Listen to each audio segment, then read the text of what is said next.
Hello बच्चों, कैसे हैं आप। मेरी यही दुआ है फिट रहें, मस्त रहें, पढ़ते रहें, आगे बढ़ते रहें। आज करेंगे एनसीईआरटी क्लास 12 फिजिक्स के सेकंड चैप्टर का 15th न्यूमेरिकल।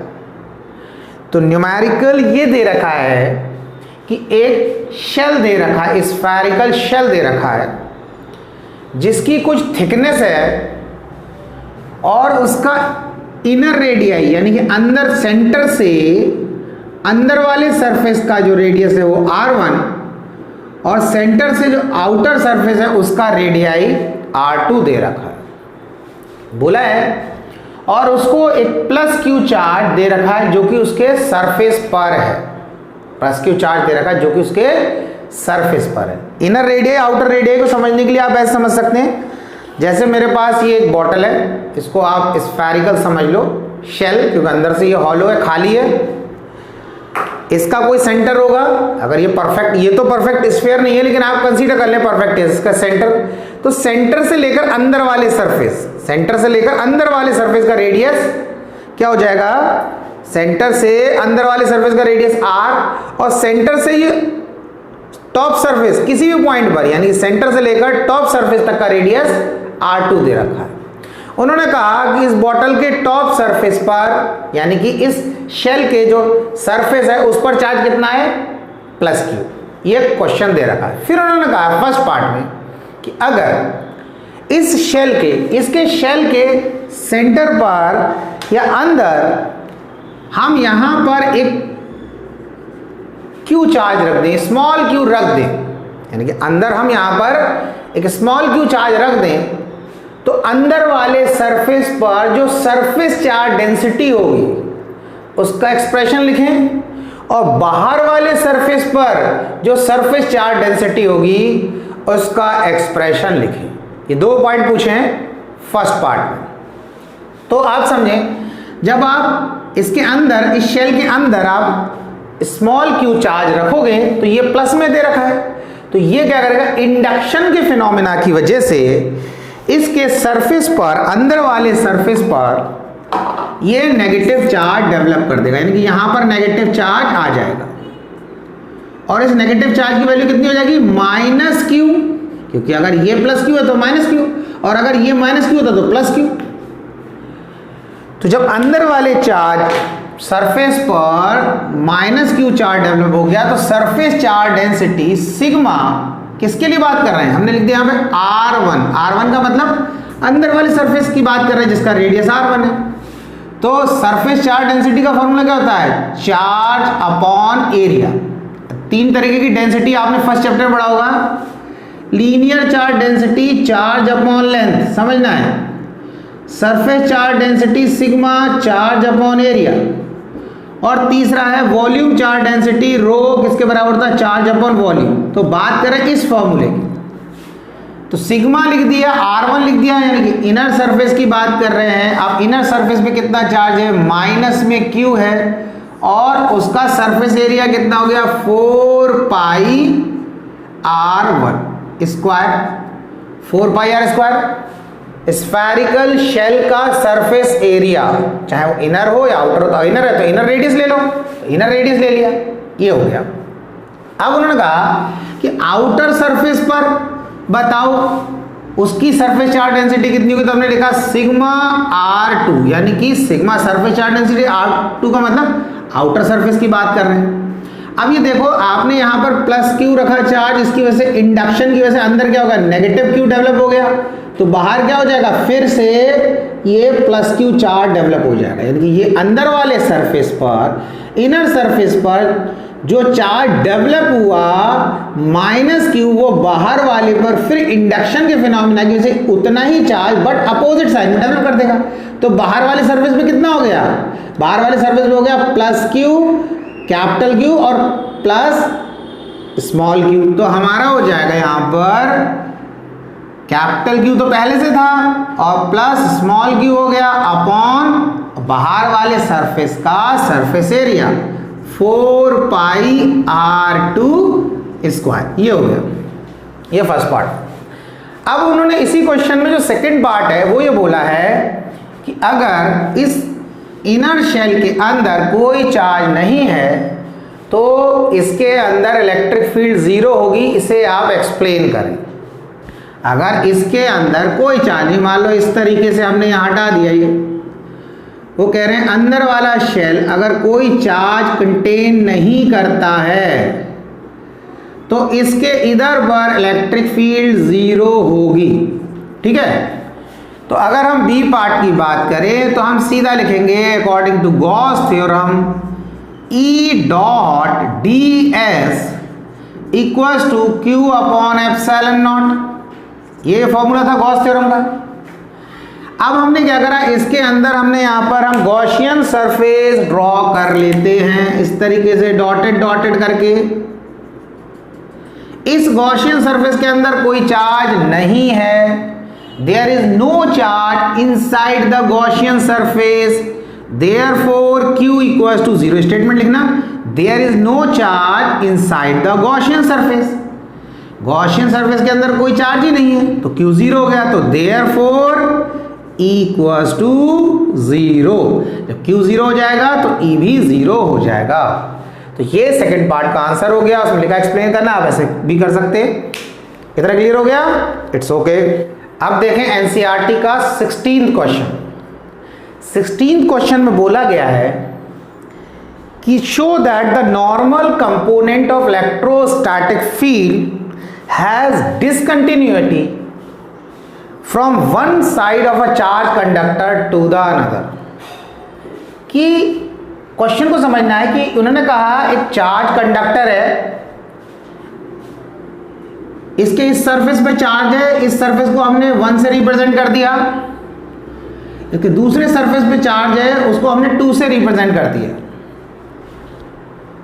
अब इस सरफेस पे जो चार्ज है उसकी वजह से इलेक्ट्रिक फील्ड इधर जा रही है तो हमने उसको E1 से रिप्रेजेंट कर दिया और वेक्टर क्वांटिटी एरो लगा दिया, और इस सेकंड सरफेस पे जो चार्ज है उसे हमने E2 से रिप्रेजेंट कर दिया और वेक्टर का साइन लगा दिया।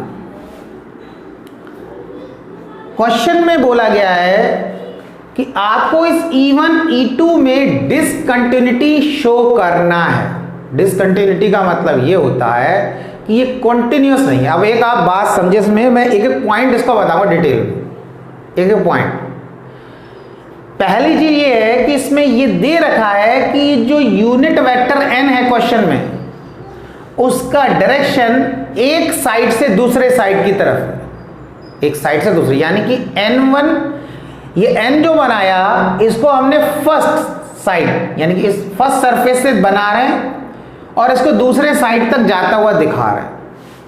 नॉर्मली क्या होता है, हम इसको ऐसे बना लेते हैं, जैसे दो सरफेस हैं, इस पर चार्ज है, इस पर चार्ज है, या चार्ज नहीं है, इसको हमने बोला फर्स्ट सरफेस, इसको सेकंड। अगर हमें नॉर्मल बनाना है इस सरफेस का, चार्ज है तब भी ठीक है और नहीं है तब भी, इस सरफेस का हम नॉर्मल ऐसे बनाएंगे और इस सरफेस का नॉर्मल ऐसे बना देते हैं, यानी कि इस सरफेस का नॉर्मल उससे दूर जाता हुआ, इस सरफेस का नॉर्मल इससे दूर जाता हुआ, ऐसे बना देते हैं। लेकिन उसमें क्वेश्चन में बोल रखा है, आप पढ़ें कि जो यूनिट वेक्टर है उसका direction one side of a conductor to the another, एक साइड से दूसरे साइड की तरफ है, तो इसलिए हमने ऐसा नहीं बनाया है। बात समझ में आ रही है? एक एक पॉइंट बता रहा हूं, इसको हटा दो, ये क्लियर हो गया।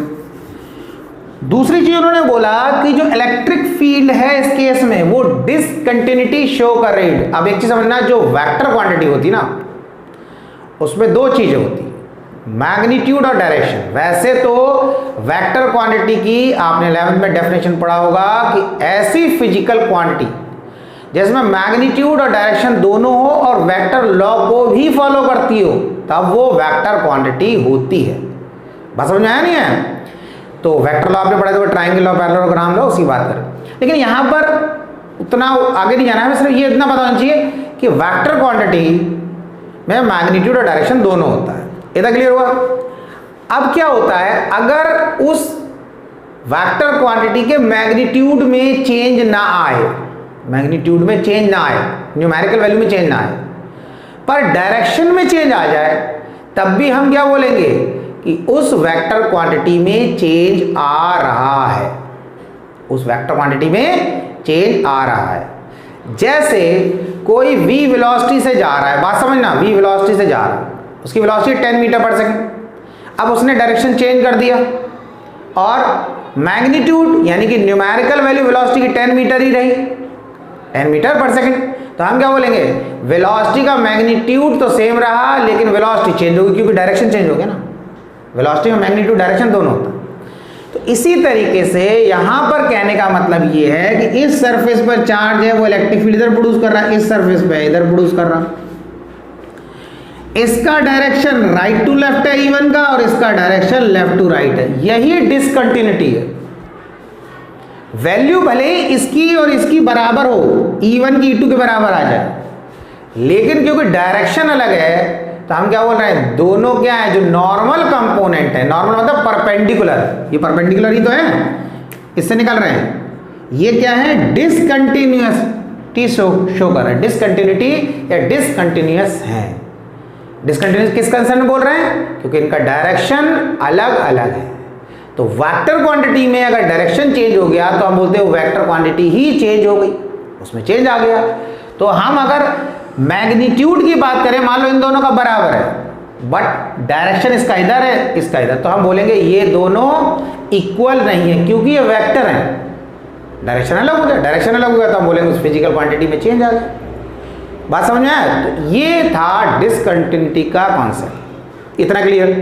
अब बात आती है इसमें, आपको वो तो डिसकंटिन्यूटी समझिए, अब आपको इसमें शो क्या करना है। शो दे रखा है इसमें कि E2 minus E1 dot unit vector n sigma upon epsilon naught, ये आपको प्रूव करना है। ठीक है, बहुत आसान सा डेरिवेशन है।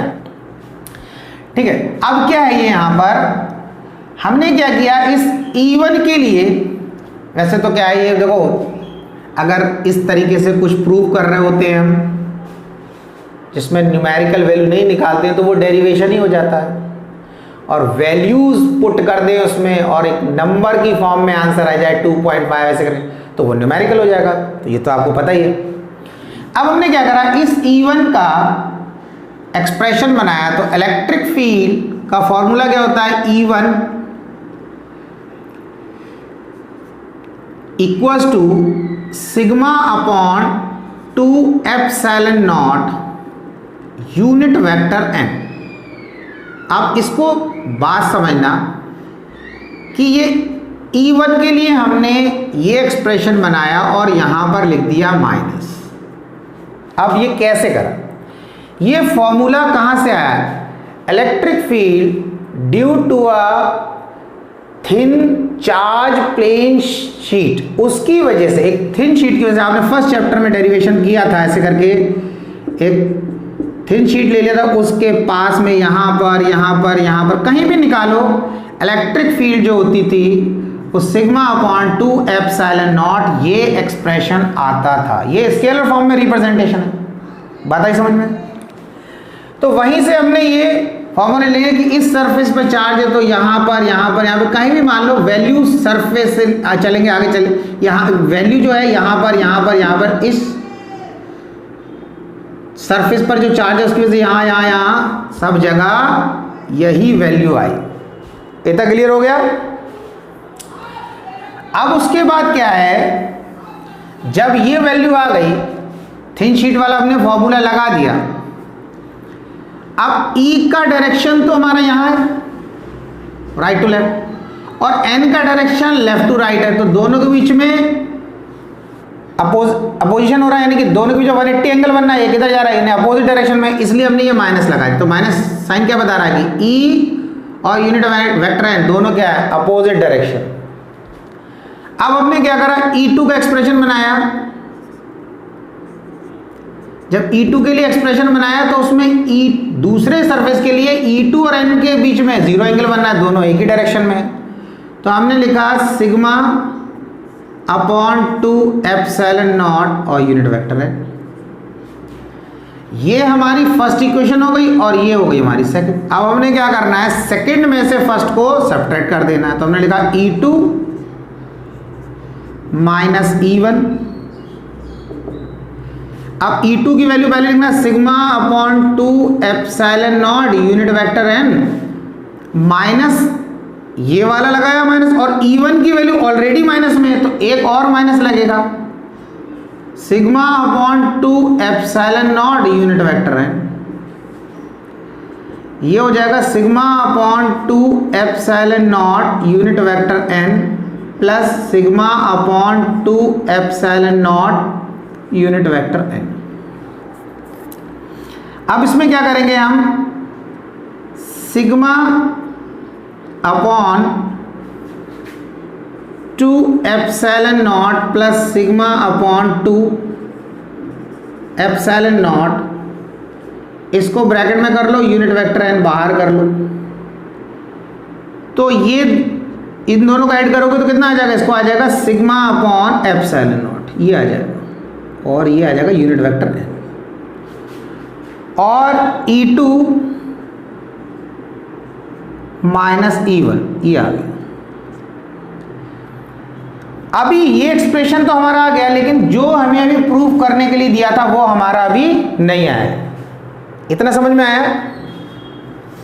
उसके बाद हमने क्या करना है कि ये जो एक्सप्रेशन हमारा आ गया इतना,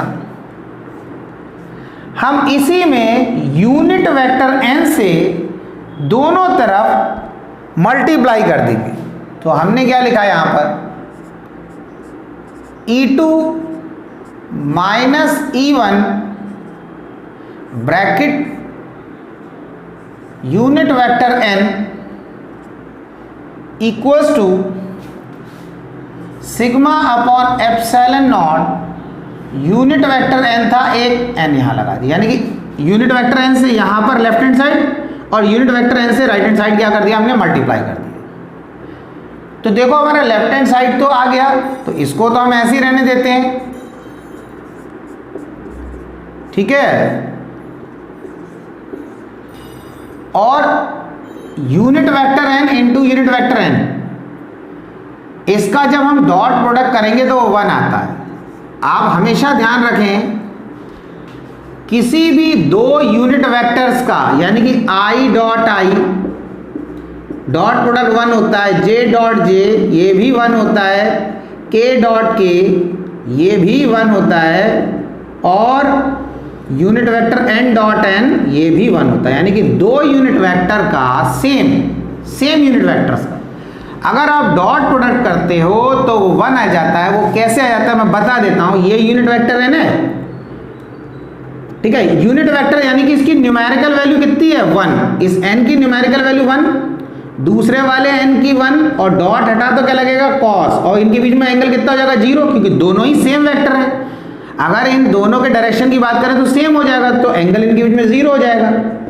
तो क्या हो जाएगा, इस 1 की जगह ये 1 लिख दिया, दूसरे 1 की जगह ये 1 लिख दिया, cos 0 की जगह फिर 1 लिख दिया, क्योंकि cos 0 की 1 फाइनली क्या था 1। ऐसे हर एक में कर सकते हो। तो ये मैंने एक तरीका बता दिया कि किसी भी, इसको देख लो आप, i डॉट आई क्या करोगे, इस i का मैग्नीट्यूड कितना होता है, इस i का मैग्नीट्यूड हो गया 1, यूनिट वेक्टर है, इस i का 1, डॉट हटेगा, इनके बीच में क्या लग जाएगा cos, और cos 0 होगा, क्यों, क्योंकि i x एक्सेस के अलॉन्ग, दूसरा i वो भी सेम डायरेक्शन हो गया ना।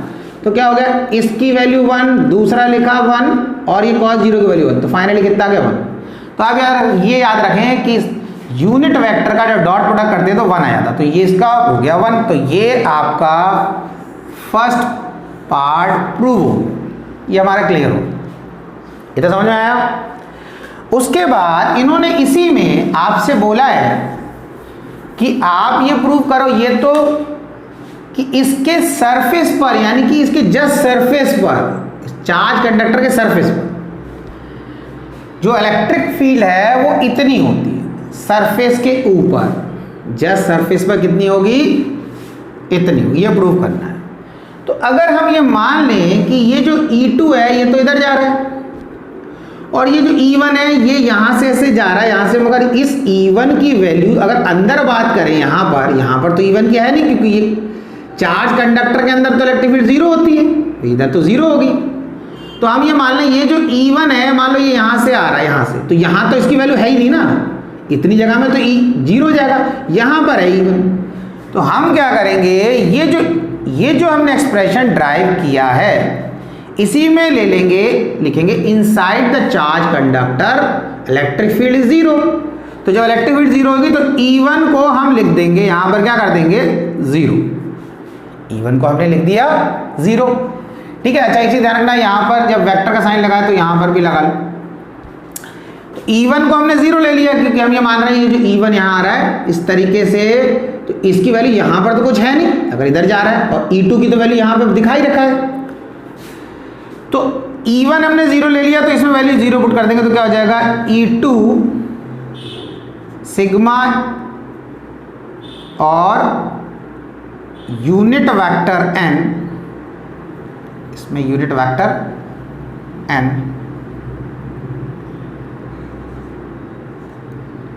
भाई इसकी जगह जीरो पुट कर दिया, E2 लिखा, इस n से इसको मल्टीप्लाई कर दिया, आ जाएगा equal to sigma upon epsilon, ये आ गया। अब इसमें फिर वही कर दो, हम दोनों तरफ इसमें यूनिट वेक्टर n से मल्टीप्लाई कर देना तो क्या हो जाएगा, E2 unit vector n dot unit vector n equals to sigma upon epsilon naught और यूनिट वेक्टर n। अब इसका तो 1 हो जाएगा, मैंने अभी बताया मेथड से, E2 equals to sigma upon epsilon naught unit vector n। तो ये इलेक्ट्रिक फील्ड की वैल्यू आ गई इस चार्ज कंडक्टर के सरफेस पर। इतनी बात आ गई। ये आपका 16 क्वेश्चन का फर्स्ट पार्ट जो था उसमें 2 पार्ट दे रखे, 2 कंप्लीट हो। अब देखें इस 16 क्वेश्चन का जो बी पार्ट है, आपको दे रखा है एक कंडक्टर दे रखा है, हमने इससे पहले भी बनाया था इस तरीके, और इस पर चार्ज है, ठीक है। ये फर्स्ट सरफेस हो गया इसका और ये इसका सेकंड सरफेस। आपको बोला है, आपको ये प्रूव करना है जो टेंजेंशियल कंपोनेंट है इलेक्ट्रिक फील्ड का, इस सरफेस का और इस सरफेस का, उसमें कंटिन्यूटी है। कंटिन्यूटी का मतलब आपको प्रूव करना है E1 E2 के बराबर। देखो मैं पहले बताता हूँ, वेक्टर क्वांटिटी में कंटिन्यूटी, यहां पर जो कंटिन्यूटी है, डिसकंटिन्यूटी का मीनिंग ये है कि अगर वेक्टर क्वांटिटी है तो मैग्नीट्यूड और डायरेक्शन सेम होना चाहिए। अगर मैग्नीट्यूड डायरेक्शन सेम है तो कंटिन्यूटी शो कर रहा है, मैग्नीट्यूड और डायरेक्शन सेम नहीं है तो डिसकंटिन्यूटी। ऐसा नहीं कि दोनों चीज, अगर एक में भी वेरिएशन है यानी कि मैग्नीट्यूड तो सेम है लेकिन डायरेक्शन चेंज हो गया, तब भी हम नहीं बोलेंगे कि कंटिन्यूटी शो हो रही है। कब कंटिन्यूटी बोलेंगे, जब मैग्नीट्यूड और डायरेक्शन दोनों सेम होंगे, उनकी वैल्यू बराबर होगी, एक जैसा होगा तब। तो हमें यह प्रूव करना है कि टेंजेंशियल कंपोनेंट इस चार्ज कंडक्टर के एक साइड से दूसरे साइड की बात करें वो कंटिन्यूटी शो कर रहे हैं, कंटिन्यूअस है, यानी कि E1 E2 के बराबर। बात समझ में आया। इससे पहले डिसकंटिन्यूटी की बात करें तो डिसकंटिन्यूटी की मीनिंग क्या था कि ये कंडक्टर था, इसकी वजह से इलेक्ट्रिक फील्ड का डायरेक्शन इधर, इसकी वजह से इधर, तो भले ही इसकी वजह से मैग्नीट्यूड यहाँ पे सेम हो, इसकी वजह से मैग्नीट्यूड यहाँ सेम हो, लेकिन इसकी वजह से डायरेक्शन ऊपर, इसकी वजह से नीचे, इसलिए पहले पार्ट में क्या बोले थे, डिसकंटिन्यूअस है, और यहां बोल रहे कंटिन्यूअस है। इतनी बात क्लियर हो गई। अब हमने क्या किया, यहां पर एक इस तरीके से एक रेक्टेंगुलर लूप ले लिया, इसको लिख दिया A, इसको लिख दिया B, इसको लिख दिया C और इसको लिख दिया D, ठीक है। A से B यहां पर मैं एरो लगा दिया है, लेंथ का डायरेक्शन ये, A से B, B से C, C से D और ये हो गया। अब हमने ये मान लिया कि A से B जो इस सरफेस, फर्स्ट सरफेस का जो टेंजेंशियल कंपोनेंट है उसका डायरेक्शन ये E1 का डायरेक्शन होगा, ठीक है।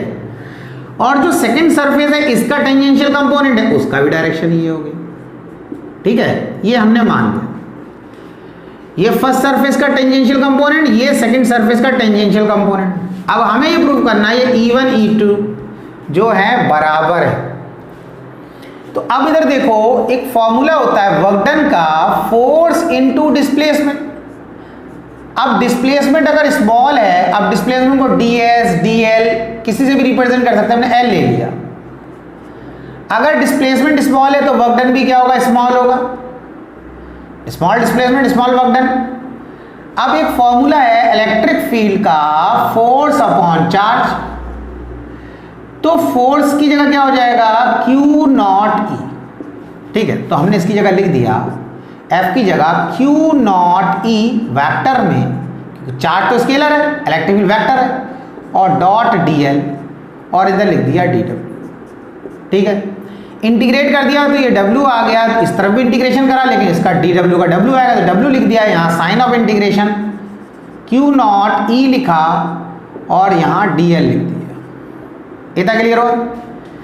अब किसी चार्ज को, अब देखो ये जो हमने कंडक्टर लिया, इस सरफेस पे चार्ज है, इस सरफेस पे चार्ज है, यहाँ भी इलेक्ट्रिक फील्ड प्रोड्यूस हो रही होगी, यहाँ पर भी।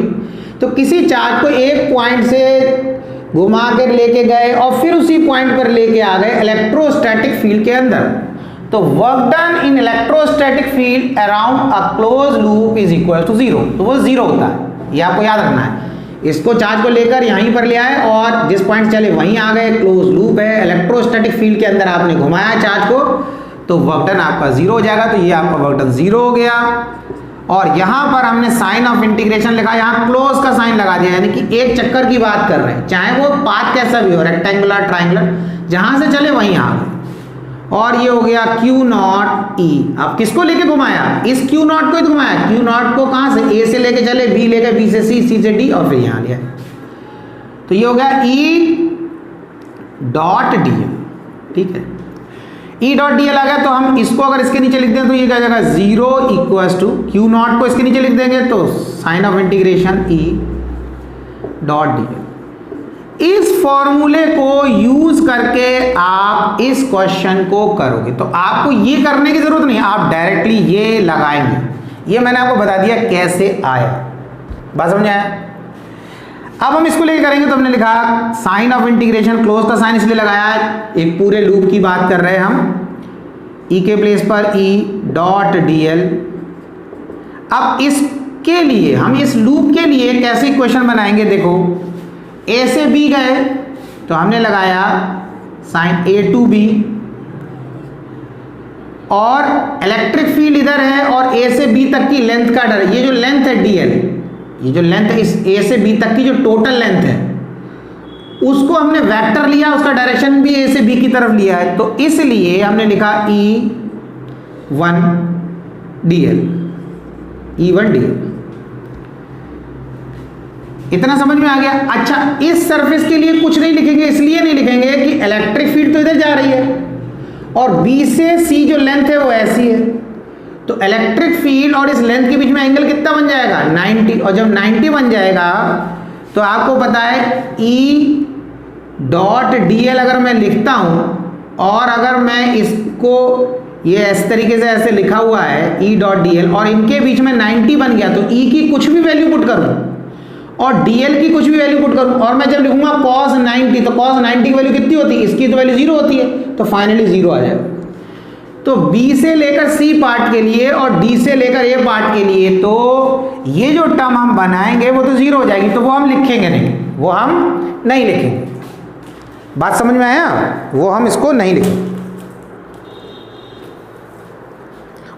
अब क्या करेंगे,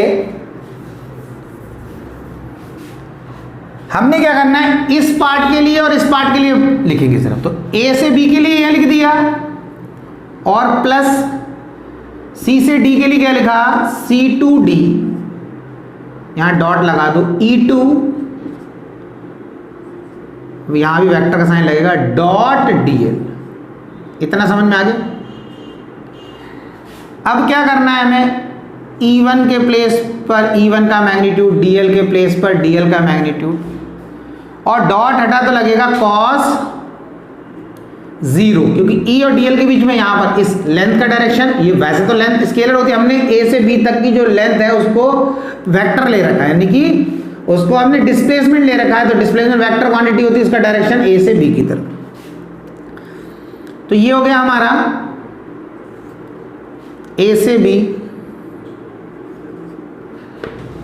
प्लस यहां पर इन दोनों के बीच में क्या, इलेक्ट्रिक फील्ड इधर जा रही है C से D, यानी C से D तक जो डिस्प्लेसमेंट है उसका डायरेक्शन E के अपोजिट में, तो क्या हो जाएगा E DL cos 180 डिग्री हो गया। इतना समझ में आया? ये हो गया C से D। उसके बाद हम यहाँ ऊपर रब कर देते हैं, यहां से छोटा है, देखो मैंने ये आपको बहुत डिटेल में समझा रहा हूं इसलिए ये बहुत लेंथी हो गया। आप जब करोगे तो आप सीधा उस पॉइंट से लेके करना, बहुत शॉर्ट में हो जाए। और ये जो था ये किसके बराबर था? ये सब हमारा 0 के बराबर है, क्योंकि ये टर्म हमारी 0 के बराबर थी। तो हम इन दोनों को लेते हैं, क्या हो जाएगा हमारा, ई बाहर ले लेंगे 1 साइन ऑफ इंटीग्रेशन और अंदर आ जाएगा dl, और ये cos 0 की वैल्यू कितनी होगी 1, तो cos 0 1 a से b प्लस यहां पर e2 बाहर ले लिया और अंदर ले लिया dl और लिख दिया यहां पर c से d, और cos 180 की वैल्यू कितनी होगी -1, तो वो -1 यहां लिख दिया मैंने और इक्वल्स टू 0 रहेगा।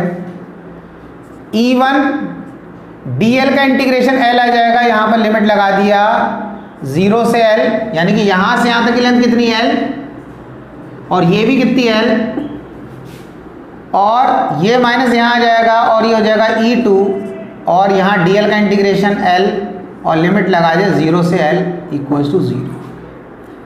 तो e1 अपर लिमिट पुट करोगे l माइनस 0, ये हो गया माइनस e2, इसके प्लेस पर कर दिया l माइनस 0 इक्वल्स टू 0। तो ये कितना हो जाएगा e1 l minus e2 l equals to 0। तो ये हो जाएगा e1 l equals to e2 l, इससे कैंसिल हो जाएगा, तो आपका क्या आ जाएगा e1 इक्वल्स टू e2, ये हो गया। तो ये आपने प्रूव कर दिया कि e1 e2 के बराबर है, कंटिन्यूटी शो हो गई। अगर e1 की वैल्यू 0 है, टेंजेंशियल कंपोनेंट हम बोलते नहीं होता है, तो e1 की वैल्यू 0, जब होता ही नहीं तो जब कंपोनेंट ही नहीं होगा तो ना मैग्नीट्यूड होगा ना डायरेक्शन होगा। बात समझ में आया? तो ये आपका था 16th क्वेश्चन। ओके, अब देखें एनसीईआरटी का सेकंड चैप्टर का 17th क्वेश्चन।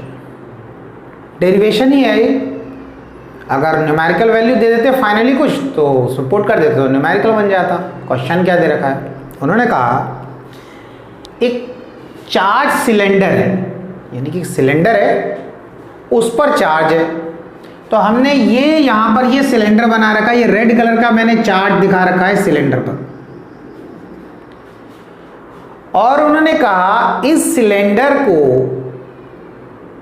किसी हॉलो सिलेंडर के अंदर रख दिया, यानी कि ये जो चार्ज सिलेंडर है इसको हमने क्या करा, कवर कर दिया एक हॉलो सिलेंडर से। यानी कि जैसे अगर मान लो ये एक चार्ज सिलेंडर है, इस पर चार्ज है, तो मैंने इसके ऊपर एक हॉलो सिलेंडर रख दिया, ऊपर से खुला है नीचे से खुला, इस तरीके हॉलो, यानी कि एक पाइप जैसा। अब उन्होंने कहा कि एक तो ये अंदर सिलेंडर हो गया, इस पे तो चार्ज है, इसके चारों तरफ हमने एक हॉलो सिलेंडर रख दिया बड़ा वाला। अब इसके और इस तरीके से जो हॉलो सिलेंडर इसके बीच में, यानी कि इस जगह में इलेक्ट्रिक फील्ड कितनी प्रोड्यूस करेगा, ये चार्ज सिलेंडर, उसका एक्सप्रेशन निकालना है।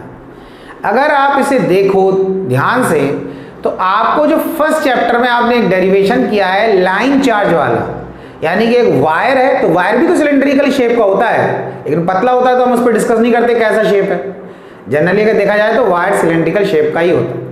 तो वायर है, वायर पर चार्ज है, वायर से कुछ डिस्टेंस पर आपको इलेक्ट्रिक फील्ड निकालना था फर्स्ट चैप्टर में, जिसमें गॉस थ्योरम को यूज करके इलेक्ट्रिक फील्ड निकाला। यहां भी वही करेंगे, बिल्कुल वैसे ही करेंगे, और एक्सप्रेशन भी वही आएगा, ये बता दूं, एक्सप्रेशन भी वही हमारा आएगा जो वहां पर निकाला।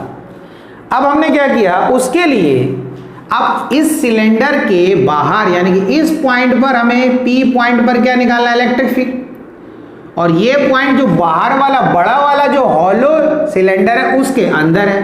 तो हमने इस पॉइंट को लेकर क्या करा, ऐसे करके एक डॉटेड डॉटेड बना रहा हूं, ऐसे गॉसियन सरफेस ड्रॉ कर लिया। गॉसियन सरफेस किसकी फॉर्म में, सिलेंडर की फॉर्म में, ऐसे करके ये बना लिया। ठीक है, थोड़ा सा लग रहा होगा बहुत ज्यादा हॉच पॉच डायग्राम है, लेकिन आप समझ लो क्योंकि डेरिवेशन मेन ये।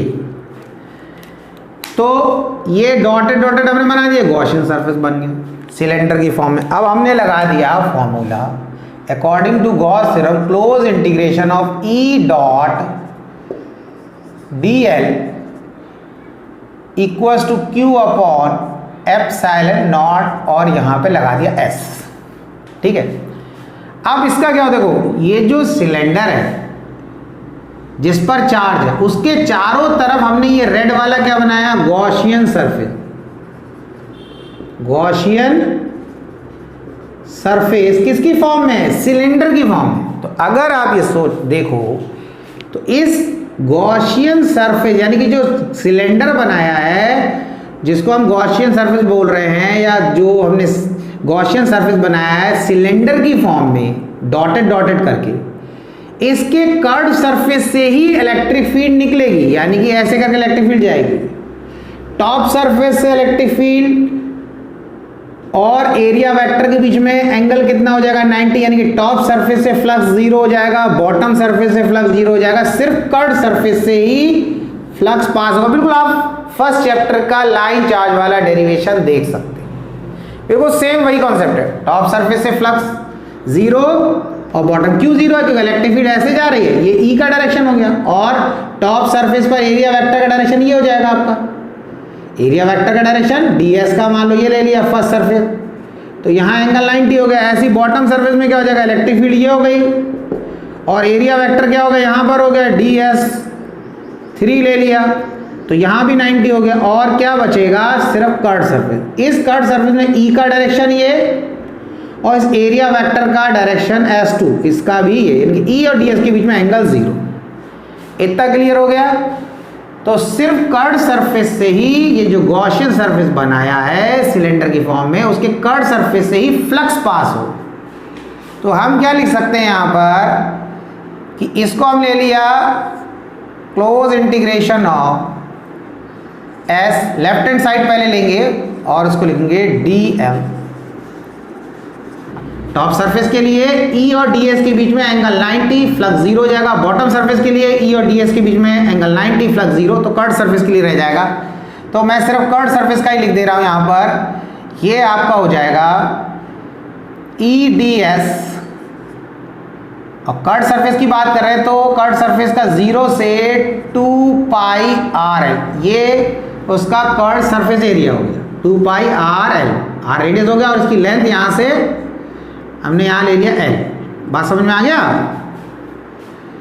2 पाई RL हो गया E ds और cos 0। अब cos 0 कैसे लगा दिया, देखो कर्व सरफेस के लिए E और ds के बीच में एंगल कितना हो गया 0, कितना हो गया एंगल 0। सेकंड सरफेस की बात कर रहे हैं तो हम यहाँ 2 लिख देते हैं इक्वल्स टू, अब E बाहर ले लो, E बाहर ले लिया, cos 0 की वैल्यू 1 हो जाएगी, साइन ऑफ इंटीग्रेशन 0 से 2 पाई RL और ds2। तो यहाँ पर क्या हो गया E और ds2 के प्लेस पे s2 लिख दिया, 0 से 2 पाई RL और E, s2 के प्लेस पर अपर लिमिट लगाया, ये हो जाएगा 2 पाई RL माइनस 0, इसके प्लेस पर अपर लिमिट माइनस फॉर्मूले का, इसके प्लेस पर लोअर लिमिट, और ये जगह E इंटू 2 पाई RL, ये लेफ्ट हैंड साइड आ गया। तो हम क्या लिख सकते हैं, हम लिख सकते हैं therefore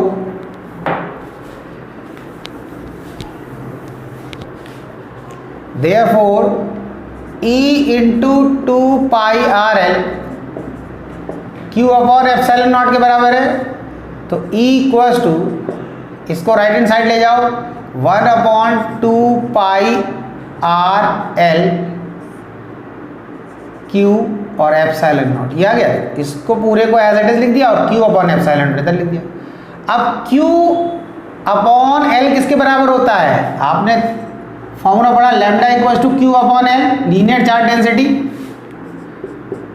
तो इसकी जगह हो जाएगा हमारा 1 अपॉन 2 पाई R और एप्सिलॉन नॉट को यहाँ लिख दिया हमने, और Q अपॉन L की जगह क्या लिख दिया, लैम्डा। Q अपॉन L के प्लेस पे लैम्डा, और इसको E इक्वल्स टू हो गया 1 upon 2 pi epsilon not lambda upon R। ये